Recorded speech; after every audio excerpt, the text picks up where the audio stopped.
Hey you guys, this is Dash from Bloom Where You're Planted, and I'm under my green bee canopy, so it's a magical shady place. I'm loving my tunnel trellis. If you want to make one for your own, I'll leave a link for the video when I put mine up. I went to the store, got it, and walked you through just how to put it up. So now there's green beans growing on it and squash growing on it. So I've got my BT, I'm spraying for the squash vine borer because I want to stay ahead of that awful pest before it bores into the stem and it's too late. So I'm out here in the garden and I'm thinking that this time for me can be a little overwhelming, and I don't know, maybe it can be for you too, because you're harvesting but also having to process that harvest, make it into something your family can eat, save what needs to be saved, put it away, can it or freeze it, give it to friends, whatever you're gonna do with it. And then there's still the maintenance of the garden, and it can just be a lot. So I just had to step back and remind myself that it's okay to take small steps as long as they're leading you in the right direction. You don't have to take big strides. Holding down a job while providing food for my family is a challenge, and I know it's probably a challenge for you too. So I'm just gonna come out and just do a small step every morning and every night and just include you in that. So one of my small steps is spraying my squash to keep the squash vine borer at bay. Even though I plant resistant varieties, I'm giving it a try this year to really try to be good with this, consistent with it, to keep the squash vine borer off of my harvest. And just keep in mind that every time it rains or every time you water, you've got to reapply. So that's why it's such an, why you have to be consistent at this task, which can sometimes be difficult for a working farmer. All right, I'm gonna get this done, and then one more small step before I go in, and then I'll see you guys tonight. As I'm getting in here to spray my squash, I'm realizing that everything needs water. So I'm gonna add that to my small step this morning, watering the garden. That is another part of a time-consuming part of this season that we're in, this summer season. All right, you guys, I'm gonna get busy. While I'm watering, I'm making my breakfast out of sunrise bumblebee tomatoes.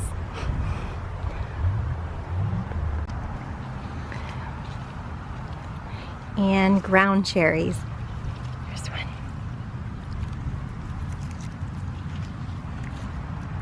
If you've never done ground cherries, I highly recommend them.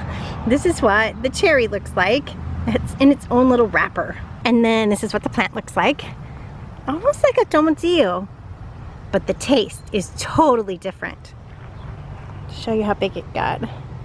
Kind of sprawls around along the ground. And under the branches, all these beautiful little wrapped ground cherries fall off. Mainly my son gets them. Ah, there's tons more. Okay. But this morning they're gonna be my breakfast. So you just peel the little wrapper off, and you have a little, almost looks like a berry inside. They're super sweet, they're really good. It's like getting candy in the garden. Totally yummy. Thank you so much to my friend Marie from Salon Grow Gardens who brought me this little plant. Ground cherries will forever be in my garden every year. I will never miss a year that I don't have ground cherries. I love them that much. So fun. And whenever I have a guest out in the garden, somebody comes, or kids, this is my favorite place to take them because they can just reach under there and get candy. It's really fun. Do ground cherries next year. You start them about the same time you start your tomatoes.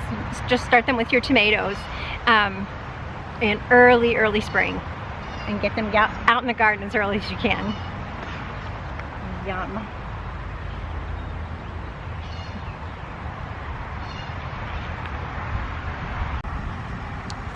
And the occasional blackberry that was missed.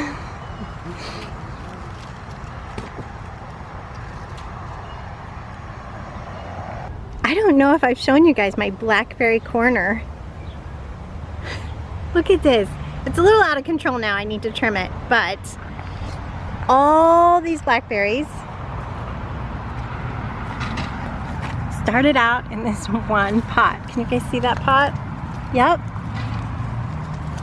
I took a blackberry bush over from the community garden, a little sprout, and it grew, and it grew, and then it bent down and rooted there.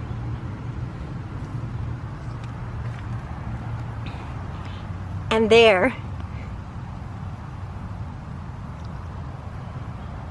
So I'm really, really loving my blackberry corner that happened by accident. We made cobbler, we made blackberry syrup, we made blackberry jam. It was so fun. Yep, and they're thornless. So if you get blackberries, just be prepared. They will root themselves in other places, which is sometimes not a bad thing. I love things that provide me food by accident. More breakfast for me.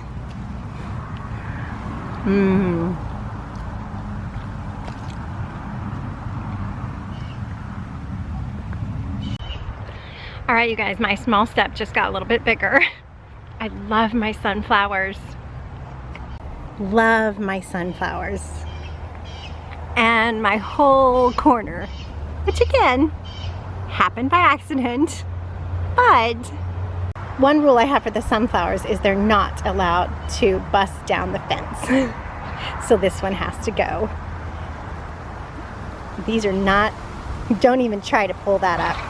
We have to use the saw. What do you guys think? Your garden might be a little out of control if you have to use a handsaw to control it. I don't know. All right, here goes. My little step in the garden this morning just got a lot bigger and more strenuous. Unfortunately, I have one more sunflower to cut down, but at least I got a bouquet out of it. This is gonna look beautiful in my house. Summer garden. The other rule I have for sunflowers is they're not allowed to interfere with food production. So here goes another one.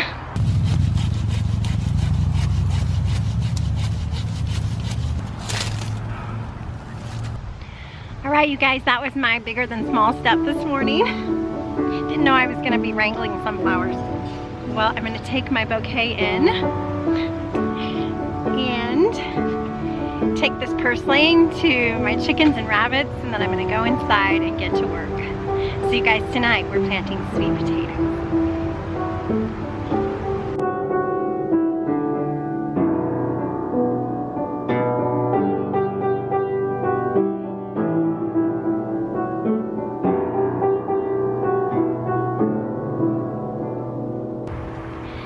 My small step tonight is planting my sweet potatoes. And I was kind of beating myself up, you guys, because I'm a little late. But look, maybe I'm not so late after all. Nature has started them for me. Here, everywhere. I guess they came up from roots that were here in the pit last year. So that's great.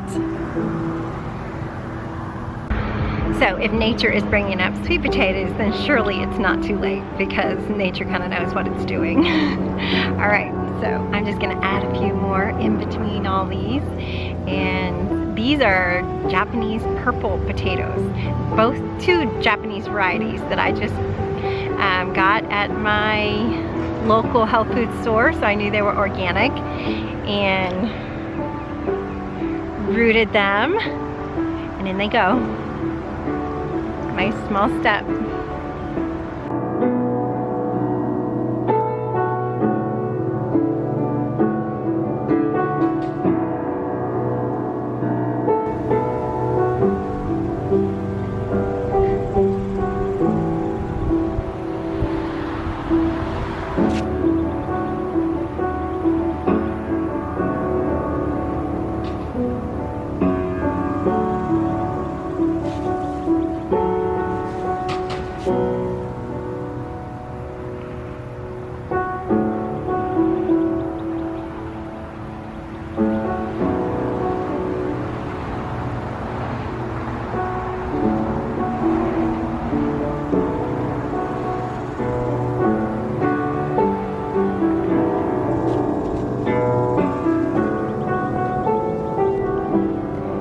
red victory. We'll be harvesting sweet potatoes in the fall.